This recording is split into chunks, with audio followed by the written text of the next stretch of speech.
Hello বন্ধুরা, কেমন আছো সবাই? আজ আমরা ইতিহাসের এমন একটা লড়াই সম্পর্কে জানব যেটাকে ৪৪ বছর ধরে পুরো পৃথিবীর সমস্ত মানুষের কাছ থেকেই গোপন করে রাখা হয়েছিল। এই লড়াইতে একদিকে ছিল ১৫০ জন আইরিশ সৈনিক, যাদের কাছে খুবই অল্প পরিমাণ গুলি, বোম আর সাপ্লাইজ ছিল, আর অন্যদিকে তাদেরকে চারিদিক দিয়ে ঘিরে ধরেছিল ১৫০০ জনেরও বেশি শত্রু, যাদের কাছে লড়াই করার জন্য গুলি, বোম, আধুনিক হাতিয়ার, এমনকি প্লেন কোনো কিছুরই অভাব ছিল না। প্রথমবার শুনে মনে হতে পারে এই একতরফা লড়াইতে ওই ১৫০ জন আইরিশ সৈনিকরা হয়তো হেরে গেছিল, কিন্তু আসল ঘটনাটা একদমই অন্যরকম। এই দুই পক্ষের লড়াইটা একটানা ৫ দিন ধরে চলেছিল, আর সেখানে এমন বেশ কিছু অসম্ভব ঘটনা ঘটেছিল যেগুলো ইতিহাসের পাতায় সারা জীবনের জন্য অমর হয়ে থাকবে। আর সেই ঐতিহাসিক লড়াইয়ের সত্যি কাহিনী থেকে তৈরি আমাদের আজকের সিনেমার নাম দ্য সিজ অফ জুডোটভিল। ২০১৬ সালে মুক্তি পাওয়া এই সিনেমার IMDb রেটিং 7.2। তো গল্পটা শুরু হয় ১৯৬১ সালে। এই সময় আফ্রিকা মহাদেশে ডেমোক্রেটিক রিপাবলিক অফ কঙ্গো নামের নতুন একটা দেশের স্থাপনা হয়েছিল, আর এই দেশের মধ্যে কাটাঙ্গা নামের এমন একটা রাজ্য ছিল যেখানে পুরো পৃথিবীর মধ্যে সবচেয়ে বেশি আর সবচেয়ে দামি দামি খনিজ সম্পদ পাওয়া যেত। আর সেজন্যই কঙ্গো দেশের আর্মি জেনারেল, যার নাম ছিল চোম্বে, তিনি চাইছিলেন কাটাঙ্গা রাজ্যটাকে যেন একটা আলাদা দেশ হিসেবে ঘোষণা করা হয়, আর চোম্বেকে যেন সেই দেশের প্রধানমন্ত্রী বানিয়ে দেওয়া হয়, যাতে কাটাঙ্গার মাটিতে থাকা সেই সমস্ত দামি দামি খনিজ সম্পদ বিক্রি করে ও নিজেই বড়লোক হতে পারে। কিন্তু সেই সময়ের কঙ্গো দেশের প্রধানমন্ত্রী কোনোভাবেই এই কাজটা করতে চাইছিলেন না। সেজন্য একদিন চোম্বে আর তার লোকজন প্রধানমন্ত্রীর গাড়ির ওপরে হামলা করে ওনাকে মেরে ফেলেন, যার ফলে এখন মুহূর্তের মধ্যেই পুরো কঙ্গো দেশের সরকার ভেঙে পড়েছিল। এই ঘটনার পর আস্তে আস্তে পুরো দেশের মধ্যেই প্রচুর পরিমাণে অপরাধ আর অরাজকতা বেড়ে যেতে শুরু করে। এদিকে যেহেতু চোম্বে আর্মি জেনারেল ছিল, তাই ওদের দেশের সমস্ত সেনাবাহিনী ওর আদেশ মেনেই চলত, আর এই ক্ষমতা ব্যবহার করেই চোম্বে কাটাঙ্গা রাজ্যটাকে পুরোপুরিভাবে নিজের দখলে নিয়ে সেখানকার খনিগুলোকে বেআইনিভাবে পৃথিবীর খুবই বড় একটা মাইন কোম্পানির কাছে বিক্রি করে দেয়। পরবর্তীকালে ইউনাইটেড নেশনের অফিসারেরা যখন এই খবরটা জানতে পারে, তখন তারা যেভাবেই হোক চোম্বেকে আটকাতে চাইছিল। আসলে দ্বিতীয় বিশ্বযুদ্ধের পর পুরো পৃথিবীতে যাতে আর কোথাও কোনো রকম যুদ্ধ না হয়, সেই বিষয়টা দেখার জন্যই ইউনাইটেড নেশনের স্থাপনা করা হয়েছিল। এদের কাজ ছিল পুরো পৃথিবীর মধ্যে শান্তি বজায় রাখা। এখন ইউনাইটেড নেশনের অফিসারেরা যখন কঙ্গো দেশের বর্তমান অবস্থা সম্পর্কে জানতে পারে, তখন তাদের মনে হয়েছিল বর্তমানে কঙ্গো দেশে কোনো রকম সরকার না থাকার কারণে যে কোনো মুহূর্তেই ওই দেশে গৃহযুদ্ধ শুরু হয়ে যেতে পারে। তাই এখন তারা জেনারেল চোম্বেকে আটকানোর জন্য আর পুরো দেশের শান্তি বজায় রাখার জন্য নিজেদের বেশ কিছু সৈনিককে পিস কিপিং ফোর্স হিসেবে কঙ্গো দেশে পাঠানোর সিদ্ধান্ত নেয়। আর ইউনাইটেড নেশনের এই পিস কিপিং ফোর্স হিসাবে আয়ারল্যান্ডের ১৫০ জন সৈনিককে বেছে নেওয়া হয়, যাদের কমান্ডিং অফিসারের নাম ছিল কমান্ডার প্যাট্রিক কুইনল্যান্ড। এখানে মজার ব্যাপার হলো, আজ অব্দি আয়ারল্যান্ড কোনো দেশের সাথেই যুদ্ধ করেনি, সেজন্য এই দেশের কোনো সৈনিকদেরই কোনো রকম যুদ্ধ করা বা লড়াই করার অভিজ্ঞতা নেই। কিন্তু এই দলের কমান্ডিং অফিসার অর্থাৎ কুইনল্যান্ড বাস্তব জীবনে কখনো কোনো রকম যুদ্ধ না করলেও উনি অনেক বড় বড় যুদ্ধের বই পড়েছিলেন, আর সেজন্য উনি যুদ্ধের বিভিন্ন রকম আলাদা আলাদা রণনীতি সম্পর্কে অনেক কিছুই জানতেন। এর কিছুদিন পর আয়ারল্যান্ড থেকে কাটাঙ্গা রাজ্যে যাওয়ার আগে এই সৈনিকরা প্রত্যেকেই খুবই খুশি ছিল। এখানে তাদের প্রত্যেকের পরিবার তাদেরকে খুবই হাসি মুখে বিদায় জানাতে এসেছিল। আসলে যেহেতু এই সমস্ত সৈনিকরা এই প্রথমবারের জন্য নিজেদের দেশের হয়ে কোনো যুদ্ধে অংশগ্রহণ করছিল, তাই এখন তাদের আর তাদের পরিবারের জন্য এটা খুবই গর্বের একটা মুহূর্ত ছিল। অন্যদিকে দেখা যায় জেনারেল চোম্বে এখন সমস্ত নিউজ মিডিয়ার সামনে বলছে, আমরা ইউএনের তরফ থেকে পাঠানো সমস্ত সৈনিকদেরকেই আমাদের দেশে স্বাগত জানাই, তারা এখানে নিজেদের ইচ্ছা মতন পাহারাদারি করতে পারবে। কিন্তু আমি বুঝতে পারছি না এত সৈনিকদেরকে এখানে পাঠানোর কি দরকার। আমাদের দেশে তো আগে থেকেই সবকিছু শান্ত আর ভালো অবস্থায় আছে। এখানে টিভির সামনে এইরকম ইন্টারভিউ দিলেও জেনারেল চোম্বে মন থেকে কোনোভাবেই চাইছিলেন না ইউএনের সৈনিকরা এই দেশে এসে ওনার কাজে কোনো রকম বাধা সৃষ্টি করুক। আর সেজন্যই এখন আয়ারল্যান্ড থেকে পাঠানো ইউএনের সেই সৈনিকদেরকে আটকানোর জন্য জেনারেল চোম্বে মাইন কোম্পানির মালিকের কাছে সাহায্য চায়, যেটা শুনে মাইন কোম্পানির মালিক বলে, ঠিক আছে, তোমাকে এই কাজে সাহায্য করার জন্য আমি ১০০০ জন ভালো ভালো সৈনিককে ভাড়া করে তোমার দেশে পাঠাচ্ছি, যারা আমার মাইন কোম্পানিতে সিকিউরিটি গার্ডের কাজ করবে, আর তারা প্রত্যেকেই তোমার কাছে রিপোর্ট করবে আর তোমার সমস্ত আদেশ মেনে চলবে। তুমি ওদেরকে যা করতে বলবে ওরা ঠিক তেমনটাই করবে। এই ঘটনার কিছুদিন পর ইউএনের সেই ১৫০ জন Irish peace keeping force Congo দেশের জাডোটভিলেতে থাকা ইউএন ক্যাম্পে পৌঁছে যায়। রাস্তায় যাওয়ার পথে ওরা প্রত্যেকেই খুবই মজা আর আনন্দ করছিল। দেখে মনে হচ্ছিল ওরা সবাই যেন এখানে পিকনিক করার জন্য বা ছুটি কাটানোর জন্য এসেছে। কিছুক্ষণ পর ওরা যখন ক্যাম্পে পৌঁছায় তখন দেখা যায় সেই ক্যাম্পটা পুরোপুরি মাঠের মাঝখানে একদম ফাঁকা জায়গায় ছিল, যার ফলে চারিদিক থেকে খুব সহজেই ওদের ওপরে নজর রাখা সম্ভব। এমনকি এখানে যে কেউ চাইলে খুব সহজেই ওদের ক্যাম্পের ওপরে হামলা করতে পারবে। এটা দেখে কমান্ডার কুইনল্যান্ড খুব ভালোভাবেই বুঝতে পারেন চারিদিকে খোলা এইরকম একটা ক্যাম্পে থাকা ওদের পক্ষে মোটেও সুরক্ষিত হবে না। সেজন্য পরের দিন সকালেই কুইনল্যান্ড আর তার বাকি সমস্ত সৈনিকরা মিলে ওদের ক্যাম্পের চারিদিকে মাটি খুঁড়ে বড় বড় গর্ত তৈরি করে আর পাঁচিল দিয়ে ট্রেঞ্চেস তৈরি করতে শুরু করে, যাতে কোনো রকম যুদ্ধ বেঁধে গেলে ওদের ক্যাম্পটা যেন সুরক্ষিত থাকে আর সেই একই সাথে এদেরও যেন লড়াই করতে সুবিধা হয়। কিন্তু ওরা যখন এই কাজগুলো করছিল তখন দূর থেকে বেশ কিছু লোক ওদের ওপরে নজর রাখছিল। অন্যদিকে দেখা যায় কঙ্গো দেশে ইউএনের সমস্ত কাজ দেখাশোনা করার জন্য কর্নার নামের বড় একজন ইউএন অফিসারকেও এই দেশে পাঠানো হয়েছে, আর এখানেই ওনার সাথে রাজা নামের একজন ইন্ডিয়ান সোলজারের পরিচয় হয়। আসলে এই সময় ইউএনের তরফ থেকে ইন্ডিয়া, আয়ারল্যান্ড আর পৃথিবীর অন্যান্য দেশের থেকেও বেশ অনেক সৈনিককেই পিস কিপিং ফোর্স হিসাবে কঙ্গোতে পাঠানো হয়েছিল। এরপর এরা সবাই কঙ্গো দেশে থাকা ইউএনের হেডকোয়ার্টারে গিয়ে নিজেদের মধ্যে আলোচনা করছিল। এখন অফিসার কর্নার জানতে পারে এই দেশের প্রধানমন্ত্রী মারা যাওয়ার পর জেনারেল চোংবে এই দেশের অনেক দরকারি আর বড় বড় সরকারি অফিস আর বিল্ডিংগুলোকে নিজের দখলে নিয়েছেন। এখন অফিসার কর্নার সেই অফিসগুলোকে আবার নিজেদের দখলে নিয়ে সেগুলোকে নতুন করে খোলার সিদ্ধান্ত নেন, আর সেজন্য উনি নিজের বেশ কিছু সৈনিককে ওই সরকারি অফিসগুলোর দিকে পাঠিয়ে দেন। অন্যদিকে জাডোটভিলের আইরিশ ক্যাম্পে কমান্ডার কুইনল্যান্ড লক্ষ্য করেন ওদের ক্যাম্পে বন্দুক, গুলি আর অস্ত্রের পরিমাণ খুবই কম ছিল, যেগুলোর সাহায্যে শত্রুদের সঙ্গে যুদ্ধ করা কোনোভাবেই সম্ভব না। আর এছাড়া ওদের ক্যাম্পে খাবার দাবারও খুবই অল্প একটু ছিল। সেজন্য এখন উনি খাবার কিনে আনার জন্য নিজের বেশ কিছু সৈনিককে নিয়ে পাশের অন্য একটা শহরে চলে যান। এখানে খাবার দাবার কেনার পর কুইনল্যান্ড আর তার সঙ্গীরা পাশের একটা বারে ড্রিঙ্ক করার জন্য চলে যায়, যেখানে আগে থেকেই বেশ কিছু ফ্রেঞ্চ সোলজার ছিল আর তাদের লিডারের নাম ছিল ফলকুইন্স।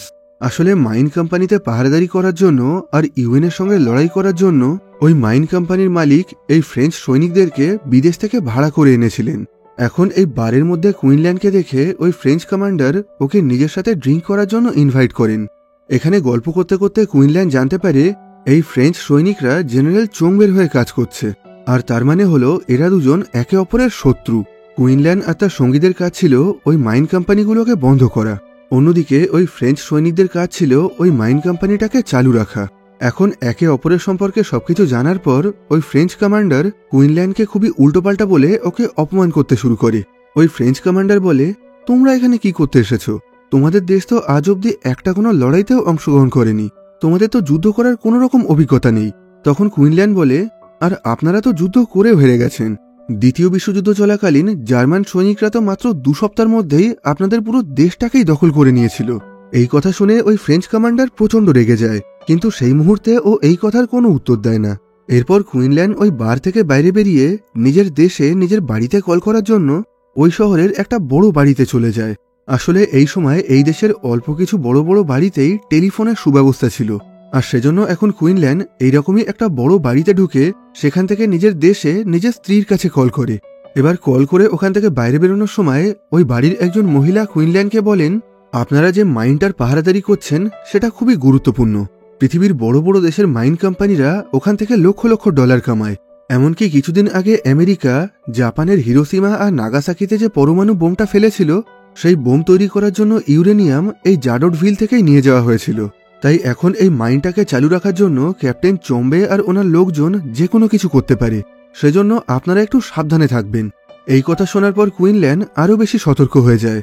এখন ও নিজের একজন সঙ্গীকে ওই দেশে থাকা ইউএনের হেডকোয়ার্টারে পাঠায় এই মেসেজ দিয়ে, যেহেতু মাইন কোম্পানির লোকজনরা ওই মাইনটাকে চালু রাখার জন্য বিদেশ থেকে বহু হাজার হাজার সৈনিক ভাড়া করে এনেছে, তাই এখন তাদের সঙ্গে লড়াই করার জন্য এদের আরও বেশ কিছু সৈনিকের প্রয়োজন। কারণ কুইনল্যান্ড আর তার সঙ্গীরা সংখ্যায় অনেক কম ছিল, ওরা মাত্র 150 জন ছিল। আর যেহেতু ওদের ক্যাম্পটা জাডোটভিলের একদম মাঝখানে একটা ফাঁকা মাঠের মধ্যে রয়েছে, তাই ওদের উপরে খুবই সহজেই হামলা হতে পারে। কিন্তু এই কথাটা শোনার পর ইউএন অফিসার কর্নার মনে করেন, যেহেতু কুইনল্যান্ড আর ওর দেশের কোনো সৈনিকই এর আগে কখনো লড়াই করেনি, তাই ওরা হয়তো সামান্য কিছু ভাড়ার সৈনিককে দেখেই ভয় পেয়ে গেছে।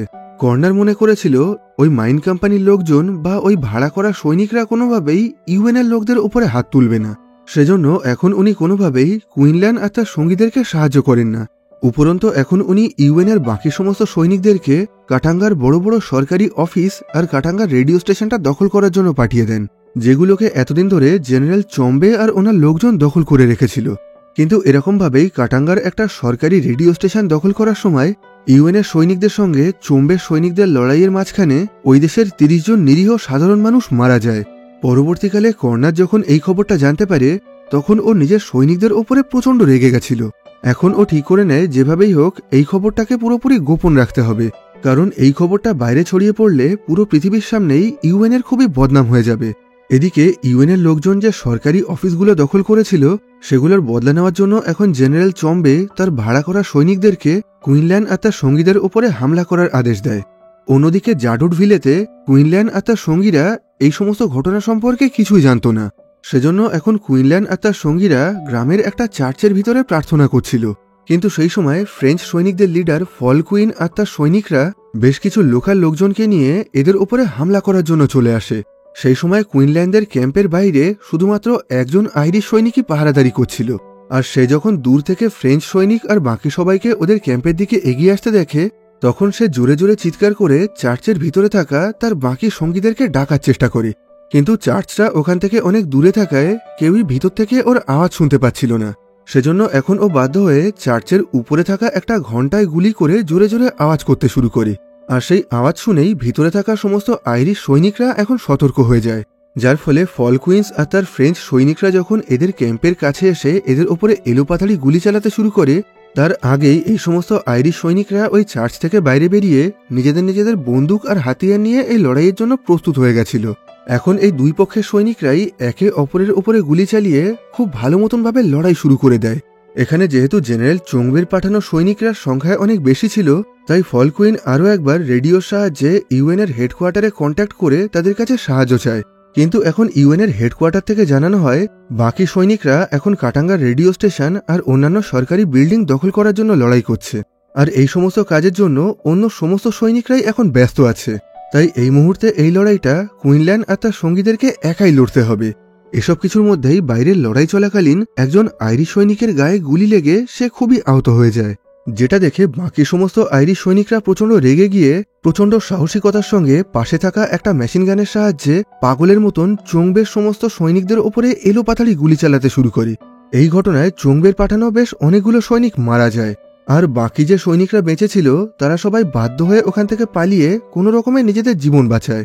এখন কুইনল্যান্ড আর তার সঙ্গীরা এই যুদ্ধে জিতে গেছিল ঠিকই, কিন্তু জীবনে এই প্রথমবার যুদ্ধ করে কোনো মানুষকে মারার পর এরা প্রত্যেকেই খুবই ভয় আর আতঙ্কের মধ্যে ছিল। কুইনল্যান্ড আজ অব্দি কোনো রকম যুদ্ধ করেনি ঠিকই, কিন্তু ও বিভিন্ন দেশের বড় বড় যুদ্ধের বই পড়ে যা কিছু শিখেছিল সেই সমস্ত ওয়ার স্ট্র্যাটেজি ব্যবহার করেই ওরা আজকের এই লড়াইটা জিতে গেছিল। আর ওর কারণেই আজকে ওর দলের একজন সৈনিকও মারা যায়নি, উপরন্তু ওরা নিজেদের শত্রুদের অনেক সৈনিককে মেরে ফেলেছিল, যে মৃতদেহগুলো ওদের ক্যাম্পের চারিদিকে ছড়িয়ে পড়েছিল, আর এখন সেগুলোকে বেশ কিছু জঙ্গলি পশু আর হায়নারা ছিঁড়ে ছিঁড়ে খাচ্ছিল। অন্যদিকে এই লড়াইটা হেরে যাওয়ার পর ফ্রেঞ্চ কমান্ডার ফলকুইন্স খুবই রেগে গেছিল। ও মনে করেছিল যেহেতু ওই সমস্ত আইরিশ সৈনিকরা আজ অব্দি কোনো রকম যুদ্ধে অংশগ্রহণ করেনি, তাই এই যুদ্ধে ওদেরকে হয়তো খুব সহজেই হারানো যাবে। কিন্তু এখন সেই অল্প কিছু আনাড়ি আইরিশ সৈনিকরা মিলেই এদেরকে ওই লড়াইতে হারিয়ে এদের বহু সৈনিককে মেরে ফেলেছিল। আর এখন এই জিনিসের বদলা নেওয়ার জন্যই ফলকুইন্স ঠিক করে নেয় এবার ও 20 গুণ বেশি সৈনিক নিয়ে আরও একবার ওই আইরিশ সৈনিকদের ওপরে হামলা করবে। এদিকে কুইনল্যান্ডও আগে থেকেই বুঝতে পেরেছিল ওদের ওপরে আবারও হামলা করা হবে, সেজন্য এখন ও আগে থেকেই প্রস্তুতি নিতে শুরু করে। এখন ও নিজের সমস্ত সৈনিকদেরকে 4টে দলে ভাগ করে 4টে আলাদা আলাদা দিকে পাহারাদারি করতে বলে। এরপর ওরা হিসাব করে দেখে ওদের কাছে শুধুমাত্র 13,000 গুলি আছে, যেটা খুবই অল্প পরিমাণ ছিল, আর এইটুকু গুলির সাহায্যে কোনো লড়াই জেতা কোনোভাবেই সম্ভব না। সেজন্য এখন কুইনল্যান্ড আরও একবার রেডিওর সাহায্যে ইউএনের হেডকোয়ার্টারে যোগাযোগ করে ওদের কাছে সাহায্য চায়। কিন্তু কর্নার কুইনল্যান্ডের এই কথাগুলোয় কোনো রকম গুরুত্ব দিচ্ছিল না। ও মনে করেছিল কুইনল্যান্ড হয়তো একটু বেশি ভয় পেয়ে গেছে। সেজন্য কর্নার আরও একবার কুইনল্যান্ডকে বলে, আমাদের বাকি সমস্ত সৈনিকরাই অন্যান্য মিশনে ব্যস্ত রয়েছে, তারা যখনই নিজেদের মিশন শেষ করে ফিরে আসবে আমরা তখনই তাদেরকে তোমাদের কাছে পাঠিয়ে দেব। এর পরের দিন সকালে ফলকুইন্স নিজের লোকজন নিয়ে আরও একবার ওই আইরিশ ক্যাম্পের ওপরে হামলা করার জন্য ওদের দিকে এগিয়ে যেতে শুরু করে। কিন্তু এবার আইরিশ সৈনিকরা আগে থেকেই ওই যুদ্ধের জন্য প্রস্তুত ছিল। এখন আরও একবার দুই পক্ষের মধ্যে গুলির লড়াই শুরু হয়ে যায়। যুদ্ধ চলাকালীন কুইনল্যান্ড লক্ষ্য করে চোংবে সেনাবাহিনীর সঙ্গে সাদা স্যুটবুট পরা একজন লোক এসেছে। যে সমস্ত সেনাবাহিনীকে যুদ্ধ করার জন্য বিভিন্ন রকমভাবে আদেশ দিচ্ছে। এখন দূর থেকে কুইনল্যান এই ব্যাপারটা দেখতে পেয়ে নিজের একজন স্নাইপারকে আদেশ দেয় ওই সাদা স্যুট পরা লোকটাকে মেরে ফেলার জন্য। আর সেই স্নাইপারও এখন কুইনল্যানের আদেশ মতন ঠিক তেমনটাই করে। ও দূর থেকে মাত্র একটা গুলিতেই সেই সাদা স্যুট পরা লোকটাকে মেরে ফেলে। আসলে ওই লোকটা মাইনিং কোম্পানির মালিক ছিলেন, আর উনি এই সমস্ত সৈনিককে এখানে ভাড়া করে এনেছিলেন। এখন ওই লোকটা মারা যাওয়ার পর ফলকুইন্স আর তার সঙ্গীরা এই যুদ্ধটা বন্ধ করে দিয়ে আবারও ওখান থেকে পালিয়ে যায়। কিন্তু কিছুক্ষণ পরেই ফলকুইন্স দূর থেকে হাতে একটা সাদা পতাকা নিয়ে এদের দিকে যুদ্ধ বন্ধ করার জন্য সিগন্যাল দিতে শুরু করে, যেটা দেখে এখন কুইনল্যানও যুদ্ধ বন্ধ করে দিয়ে একটা সাদা পতাকা নিয়ে সামনের দিকে এগিয়ে যায়। এখানে যুদ্ধ বন্ধ হয়ে যাওয়ার পর ফলকুইন্স আর কুইনল্যান মাঝখানে একটা জায়গায় দাঁড়িয়ে নিজেদের মধ্যে কথা বলতে শুরু করে। এখন ফলকুইন্স বলে, তোমরা তো খুব একটা ভালো লড়াই করতে পারো না, আর তাছাড়া আমাদের কাছে তোমাদের থেকে অনেক বেশি সৈনিক আছে, তাই তোমরা যদি এখন বেঁচে থাকতে চাও তাহলে আমাদের কাছে আত্মসমর্পণ করো। যেটা শুনে কুইনল্যান হাসতে হাসতে বলে, আমরা যুদ্ধ করতে পারি না ঠিকই, কিন্তু এখন আমাদের আশেপাশে চারিদিকে যে সমস্ত মৃত লাশ পড়ে আছে সেগুলো সবই তোমাদের সৈনিকদের। এখনো অবধি এই লড়াইতে আমার দলের একজন সৈনিকও মারা যায়নি, আর তোমরা যদি এখনো লড়াই করতে চাও তাহলে আমরা আবারও সেটা জবাব দেব। যেটা শুনে ফলকুইন্স বলে, ঠিক আছে, এখন আশেপাশে চারিদিকে আমার যে সমস্ত আহত আর মৃত সৈনিকদের দেহ পড়ে আছে আমি তাদেরকে এখান থেকে একটা সুরক্ষিত জায়গায় নিয়ে যেতে চাই, আর আমরা যতক্ষণ ধরে ওই মৃত সৈনিকদের দেহগুলো নিয়ে যাব ততক্ষণ যেন তুমি বা তোমার সৈনিকরা আমাদের উপরে হামলা করো না। আমাদের এই কাজটা হয়ে গেলেই আমরা আবার আমাদের মধ্যে লড়াই শুরু করব। এই কথা শুনে কুইনল্যান ওর কথা রাজি হয়ে যায়। কিন্তু এসব কিছুর মধ্যে ফলকুইন্স আরও একবার চালাকি করে। ও যখন অ্যাম্বুলেন্সে করে সমস্ত মৃত আর আহত সৈনিকদেরকে ওখান থেকে নিয়ে যাচ্ছিল সেই সুযোগে ও নিজের বেশ কিছু সৈনিককে অ্যাম্বুলেন্সের ভিতরে লুকিয়ে লুকিয়ে ওই যুদ্ধক্ষেত্রে নিয়ে যায়। আর এখন সেই সমস্ত সৈনিকরা হঠাৎ করেই মর্টার বোমের সাহায্যে কুইনল্যান আর তার সঙ্গীদের ক্যাম্পের ওপরে হামলা করে, যার ফলে আরও বেশ কিছু আইরিশ সৈনিক অল্প একটু আহত হয়ে যায়। এই ঘটনার পর এখন আইরিশ সৈনিকরাও মর্টার বোমের সাহায্যে ফলকুইন্স আর তার সৈনিকদের ওপরে হামলা করে পাল্টা জবাব দিতে শুরু করে, যার ফলে ফলকুইন্সদের অনেকগুলো গাড়ি ধ্বংস হয়ে যায়, আর আজও ওদের অনেক সৈনিক মারা যায়। অন্যদিকে দেখা যায় ইউএন সৈনিকরা সরকারি রেডিও স্টেশনের উপরে হামলা করার সময় যে 30 জন সাধারণ মানুষ মারা গেছিল সেই বিষয়টা নিয়ে জেনারেল চোংবে খুবই রেগে গিয়ে টিভিতে আর নিউজ মিডিয়াতে ইউএনের বিরুদ্ধে খুবই উল্টোপাল্টা কথা বলতে শুরু করেন। যেটা দেখে এখন চোংবেকে শান্ত করার জন্য ইউএন অফিসার কর্নার ওর সঙ্গে আলাদা করে একটা মিটিং করেন। আসলে কর্নার এখন চোংবের সঙ্গে হাত মিলিয়ে এই পুরো দেশের যুদ্ধের পরিস্থিতিটা শান্ত করতে চাইছিল।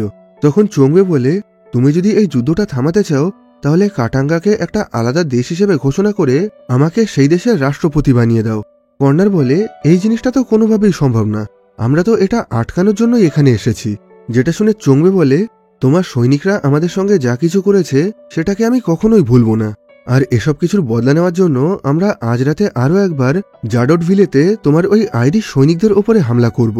এই কথা শুনে কর্নার বুঝতে পারে এতদিন ধরে কুইনল্যান ওকে সত্যি কথাই বলছিল, সত্যি সত্যি ওদের উপরে হামলা করা হয়েছিল, কিন্তু ও কুইনল্যানকে ভীতু মনে করে ওর কথাগুলোয় খুব একটা গুরুত্ব দেয়নি। এরপর সেই রাতে মর্টার বোমের সাহায্যে আইরিশ ক্যাম্পের ওপরে খুব বড় একটা হামলা করা হয়, যার ফলে ওদের ক্যাম্পের প্রচুর ক্ষতি হয়ে যায়। এর পরের দিন সকালে চোংবের লোকজন আইরিশ ক্যাম্পে সাপ্লাই করা সমস্ত জলে বিষ মিশিয়ে দেয়। এখন একদিকে যেমন আইরিশ সৈনিকদের কাছে বন্দুক, গুলি, বোম সবকিছু শেষ হয়ে এসেছিল, অন্যদিকে এখন তাদের কাছে খাবার দাবার, জল এসব কিছুও ছিল না। সেজন্য এখন কুইনল্যান আরও একবার ইউএনের হেডকোয়ার্টারে কল করে তাদের কাছে সাহায্য চায়। তখন হেডকোয়ার্টার থেকে জানানো হয় 30 জন সৈনিকের একটা দলকে বেশ অনেকটা বন্দুক, গুলি আর খাবার দাবার দিয়ে ওদের ক্যাম্পের দিকে পাঠানো হয়েছিল, কিন্তু মাঝ রাস্তায় চোংবের লোকজন তাদের পথ আটকে দিয়েছে, তাই এখন হয়তো তারা কেউই সাহায্য নিয়ে কুইনল্যান্ডের ক্যাম্প অব্দি পৌঁছাতে পারবে না। এখন কুইনল্যান্ডদেরকে আদেশ দেওয়া হয় ওরা সবাই যেন যেভাবেই হোক জাডটভিলের ওই ক্যাম্পে থেকে লড়াই করে আর ওই ক্যাম্পটাকে যেন শত্রুদের থেকে বাঁচানোর চেষ্টা করে। এখন এই কথা শুনে কুইনল্যান্ড আর তার সঙ্গীরা খুবই চিন্তার মধ্যে পড়ে গেছিল, কারণ কোনো রকম সাহায্য ছাড়া ওদের পক্ষে এই লড়াইটা জেতা খুবই মুশকিল হয়ে যাবে। অন্যদিকে এখন ফলকুইন্স বেশ আরও অনেকগুলো সৈনিক নিয়ে আরও একবার এদের ক্যাম্পের ওপরে হামলা করে। এখানে বেশ অনেকক্ষণ ধরে দুই পক্ষের লড়াই চলার পর একটা সময় আইরিশ সৈনিকদের সমস্ত গুলি শেষ হয়ে যায়। এসব কিছুর মধ্যে এখন চোংবের সৈনিকরা একটা প্লেনের সাহায্যে এদের ক্যাম্পের ওপরে গুলি আর বোম ফেলে এদেরকে মারার চেষ্টা করে। এই বোম বিস্ফোরণের ফলে ওদের ক্যাম্পটা পুরোপুরি ধ্বংস হয়ে গিয়ে ওদের আরও বেশ কিছু সৈনিক আহত হয়ে যায়, আর এই সুযোগেই একজন দূর থেকে কুইনল্যানের কাঁধে গুলি করে ওকে আহত করে দেয়। এখন কোনো রকমে ওর কাঁধের থেকে ওই গুলিটা বের করে দিলেও ওর এই ব্যথা কমানোর জন্য ওখানে কোনো রকম মরফিন বা ওষুধ কিছুই ছিল না, যার ফলে এখন কুইনল্যান আর ওর বাকি আহত সৈনিকরা প্রচণ্ড ব্যথা যন্ত্রণায় খুবই কষ্ট পাচ্ছিল। অন্যদিকে আমেরিকাতে ইউএনের মেন হেডকোয়ার্টারে ইউএন সেক্রেটারি যখন জানতে পারে কঙ্গো দেশের যুদ্ধ এখনও থামেনি, তখন উনি নিজেই একটা প্লেনে করে কঙ্গো দেশের উদ্দেশ্যে বেরিয়ে পড়েন। রাস্তায় আসার পথে উনি প্লেন থেকেই অফিসার কর্নারকে কল করে বলেন, তোমার কাজ ছিল কঙ্গোতে যুদ্ধ বন্ধ করে ওখানে শান্তি বজায় রাখা, কিন্তু এতদিন ধরেও তুমি নিজের সেই কাজটা করতে পারোনি, তাই আমি চাই তুমি এখনই নিজের এই কাজ থেকে ইস্তফা দিয়ে দাও। এর কিছুক্ষণ পর ইউএন সেক্রেটারির প্লেন যখন কঙ্গো দেশের সীমানার উপরে চলে আসে, তখন চোংবের সেনার একটা প্লেন ইউএন সেক্রেটারির প্লেনের উপরে হামলা করে সেটাকে পুরোপুরি ধ্বংস করে দেয়, যার ফলে ইউএন সেক্রেটারি ওই ঘটনাস্থলেই মারা যান। এখন চোংবে যেভাবেই হোক সমস্ত ইউএন অফিসার আর ইউএন সৈনিকদেরকে ভয় দেখিয়ে এই দেশ থেকে তাড়াতে চাইছিল। এই ঘটনার কিছুক্ষণ পর অফিসার কর্নার জাডোটভিলেতে কুইনল্যান্ডের আর্মি ক্যাম্পে সমস্ত আহত সৈনিকদেরকে সাহায্য করার জন্য একটা হেলিকপ্টার পাঠায়। এখন সমস্ত আহত আইরিশ সৈনিকদেরকে ওই হেলিকপ্টারে করে ওখান থেকে একটা সুরক্ষিত জায়গায় নিয়ে যাওয়া হচ্ছিল, কিন্তু ওই হেলিকপ্টারটা আকাশে ওঠার আগেই চোংবের সেনাবাহিনীরা দূর থেকেই একটা মিসাইলের সাহায্যে ওই হেলিকপ্টারটাকেও নষ্ট করে দেয়। এরপর কুইনল্যান্ড আরও একবার হেডকোয়ার্টারের সঙ্গে যোগাযোগ করার চেষ্টা করে, কিন্তু এখন হেডকোয়ার্টার থেকে ওদেরকে আর কোনো রকম পজিটিভ রেসপন্স করা হয় না। আসলে এই মুহূর্তে এখন অফিসার কর্নার কুইনল্যান্ড আর তার বাকি সঙ্গীদেরকে কোনোভাবেই সাহায্য করতে চাইছিল না, কারণ এখন কুইনল্যান্ড আর তার বাকি সঙ্গীদেরকে বাঁচাতে গেলে চোংবের সেনাবাহিনীর সঙ্গে ইউএনের বাকি সৈনিকদের একটা ভয়ানক যুদ্ধ বেঁধে যাবে। আর পরবর্তীকালে যখন এই যুদ্ধের খবরটা বাইরের বাকি সমস্ত দেশে ছড়িয়ে পড়বে, তখন পুরো পৃথিবীর মধ্যে ইউএনের খুবই বদনাম হয়ে যাবে। আর এত বড় একটা যুদ্ধের জন্য সবাই অফিসার কর্নারকেই দায়ী করবে, আর নিজের সেই সমস্ত দোষগুলো এড়ানোর জন্যই এখন উনি কুইনল্যান্ড আর ওর বাকি সঙ্গীদেরকে মরার জন্য ওখানে ফেলে রেখে দেন, যাতে এই সমস্ত ঘটনা সম্পর্কে বাইরের পৃথিবীর অন্য কেউ কিছুই জানতে না পারে। এখন কুইনল্যান্ডও খুব ভালোভাবেই বুঝতে পারে এই মুহূর্তে কেউই আর ওদেরকে সাহায্য করার জন্য আসবে না, ওদেরকে এখন নিজেদের জীবন বাঁচানোর জন্য নিজেদেরকেই লড়াই করতে হবে।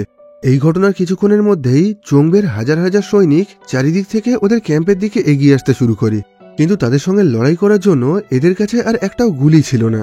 এখন কুইনল্যান্ড লক্ষ্য করে এতক্ষণ ধরে ওরা যে লড়াইটা করেছিল তার ফলে ওদের ক্যাম্পের চারিদিকে বহুত পরিমাণে গুলির ফাঁকা শেল বা কার্টেজ পড়ে আছে।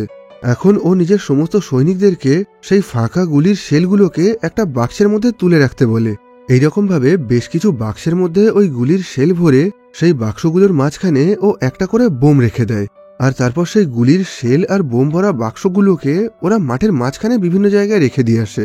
এরপর চোংবের সৈনিকরা যখন লড়াই করার জন্য এদের ক্যাম্পের অনেকটা কাছে চলে আসে, তখনই এরা দূর থেকে সেই বোম ভরা বাক্সগুলোকে ফাটিয়ে দেয়, আর এর ফলে ওই বাক্সের ভিতর থেকে গুলির খালি শেল বেরিয়ে চারিদিকে ছিটকে গিয়ে চোংবের বহুত সৈনিক আহত হয়ে মারা যায়।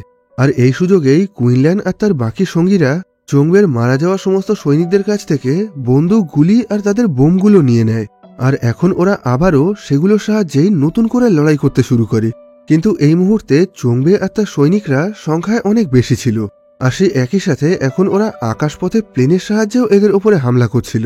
কিন্তু তারপরেও কুইনল্যান্ড আর তার সঙ্গীরা নিজেদের কাছে থাকা শেষ গুলি অবধি এই লড়াইটা চালিয়ে যায়, কিন্তু এইভাবে কিছুক্ষণ পর আরও একবার ওদের কাছে থাকা সমস্ত গুলি শেষ হয়ে যায়, যার ফলে এখন এদের কাছে লড়াই করার মতন আর কোনো উপায় ছিল না।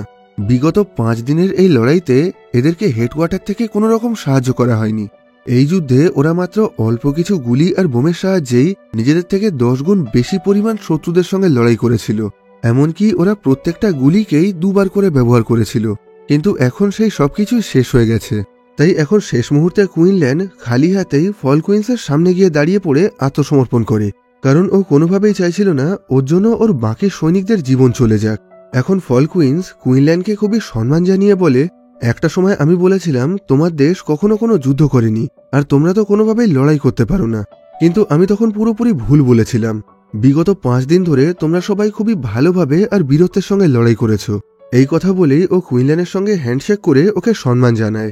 এরপর কুইনল্যান্ড আর তার বাকি সৈনিকরা চোংবের সৈনিকদের কাছে আত্মসমর্পণ করে।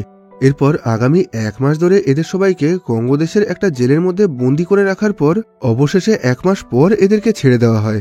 এরপর কুইনল্যান্ড আর তার বাকি সঙ্গীরা যখন তাদের দেশে ফিরে আসে, তখন তাদের সবাইকে সম্মান জানানোর জায়গায় ওদের দেশের আর্মির একজন বড় অফিসার ওদেরকে বলে, তোমরা আত্মসমর্পণ করে পুরো পৃথিবীর সামনে আমাদের দেশের নাম বদনাম করেছো, আর সেজন্যই কাটাঙ্গা রাজ্যে তোমাদের সঙ্গে যা কিছু হয়েছে সেই ব্যাপারে তোমরা কখনো কারোর সাথে কিছুই আলোচনা করতে পারবে না। পুরো পৃথিবীর কাছ থেকেই এই ব্যাপারটা গোপন রাখা হবে। আসলে এই পুরো কাজগুলোই করছিল ইউএন অফিসার কর্নার। কঙ্গো দেশে ওনার ভুল সিদ্ধান্তের জন্য যা কিছু সমস্যা হয়েছিল সেগুলোকে এখন উনি কোনোভাবেই বাইরের পৃথিবীর সামনে প্রকাশ করতে চাইছিলেন না। আর সেজন্যই এখন উনি আয়ারল্যান্ডের একজন বড় আর্মি অফিসারকে বলে কুইনল্যান্ড আর তার বাকি সঙ্গীদেরকে চুপ থাকতে বলেন। এখন ওই আর্মি অফিসারের কথা শুনে কুইনল্যান্ড প্রচণ্ড রেগে গিয়ে ওনার মুখে একটা ঘুষি মেরে ওনাকে মাটিতে ফেলে দেয়। এটা দেখে ওর দলের বাকি সৈনিকরা প্রচণ্ড আবেগপ্রবণ হয়ে গিয়ে কুইনল্যান্ডকে সেলুট করে, কারণ বিগত 5 দিন ধরে কুইনল্যান্ড আর তার সঙ্গীরা নিজেদের দেশের মান সম্মান বাঁচানোর জন্য কোনোরকমভাবে আত্মসমর্পণ না করে কিভাবে লড়াই চালিয়ে গেছে সেটা শুধুমাত্র ওরাই জানে। আর বিগত 5 দিনের ওই যুদ্ধে কুইনল্যান্ডের রণনীতির জন্য ওর দলের একজন সৈনিকও মারা যায়নি। এই সমস্ত ঘটনার পর একটা সময় চোংবে তার দেশ ছেড়ে পালিয়ে যায়, আর ও চলে যাওয়ার পর ওকে দেশদ্রোহী ঘোষণা করে দেওয়া হয়। পরবর্তীকালে 1969 সালে অ্যালজেরিয়াতে গৃহবন্দী থাকার সময় ও হৃদরোগ মানে হার্ট অ্যাটাকে মারা যায়। পরবর্তীকালে এই ঘটনার 44 বছর পর অর্থাৎ 2005 সালে কুইনল্যান্ড আর তার সঙ্গীদের এই কাহিনীটাকে পুরো পৃথিবীর সামনে তুলে ধরা হয়, আর তখনই এই 150 জন সৈনিককে ওয়ার হিরো হিসেবে সম্মানিত করা হয়। আর এখানেই এই ঐতিহাসিক লড়াইয়ের গল্পটা শেষ হয়। তো আজকের মতন এই ভিডিওটাকে এখানেই শেষ করছি। ভিডিওটা তোমাদের কেমন লাগলো কমেন্ট বক্সে জানিও। ভালো লাগলে লাইক করো, আর খারাপ লাগলে ডিসলাইক করো। আবার দেখা হবে।